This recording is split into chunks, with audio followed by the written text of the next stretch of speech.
Have you ever heard the saying, keep your friends close, but keep your enemies closer?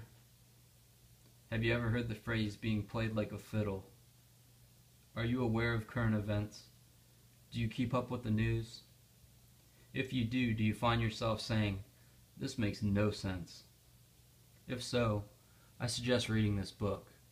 It's called Propaganda by Edward Bernays.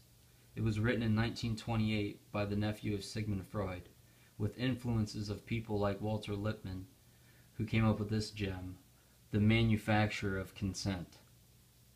Bernays considered propaganda a science based on psychology and thought it was an absolute necessity to a modern society. Nicknamed the father of propaganda, Bernays thought you had to manufacture consent for the benefit of society. Now let's look at some of these statements here on the cover. Only through the active energy of the intelligent few can the public at large become aware and act upon new ideas.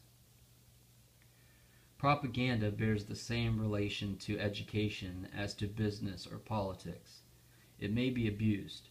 It may be used to over-advertise an institution and to create in the public mind artificial values.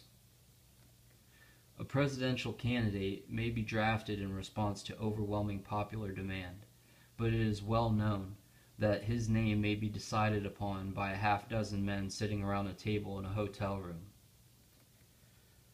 As civilization has become more complex and the need for an invisible government has been increasingly demonstrated, the technical means have been invented and developed by which opinion may be regimented.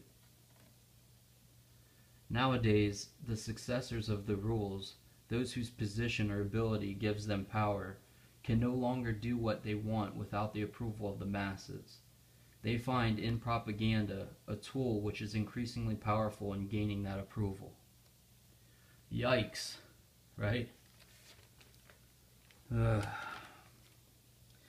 In Bernays' book, he illustrates the use of propaganda to guide the masses, such as paying Hollywood starlets to smoke cigarettes to make it cool amongst the public and to gain women as customers of the American Tobacco Company. Other clients of Bernays were people like in companies such as John D. Rockefeller, CBS, President Calvin Coolidge, General Electric, and so on. This book covers ideas such as how to use women, political leadership, arts and science, education, etc. to manipulate and shape public opinion. The idea of using propaganda on someone and then them turning around and using it on others to create artificial values in the masses, ultimately eliminating critical thinking, but allowing the public mind to maintain the illusion of having an original thought.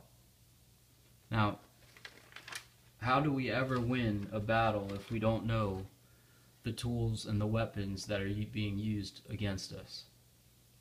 I highly suggest going out and getting a copy of propaganda, reading it, and then your eyes will really open to all of the propaganda you're being hit with while you're watching the television, when you go to a movie, in music videos, in advertisements. Just this world is full of propaganda, and if you're tired of being played like a fiddle and you want to keep your enemies close to you, you want to understand how you're being manipulated, this is the way to do it.